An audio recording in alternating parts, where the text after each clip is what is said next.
Bonjour mes élèves. Je vous souhaite une bonne chance.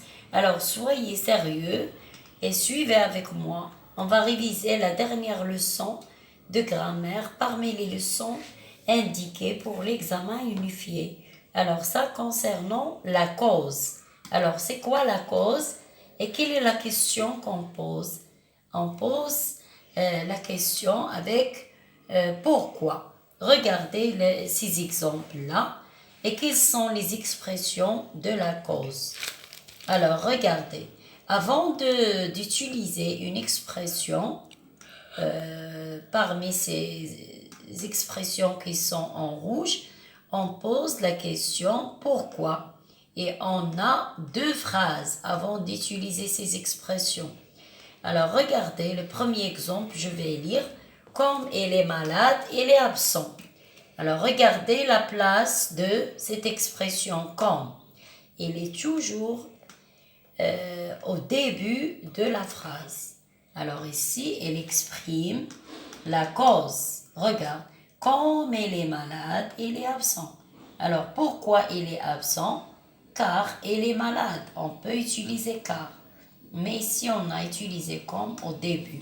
Mais lorsqu'il est au milieu, il exprime la comparaison. Alors, deuxième expression, on a car. Elle a eu de bonnes notes car elle a bien révisé.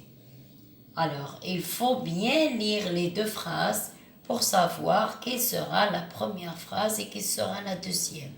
Troisièmement, Ahmed a pris un taxi parce qu'il est en retard. Parce qu'il est en retard. Regarde, le mot était ici parce que on avait un E.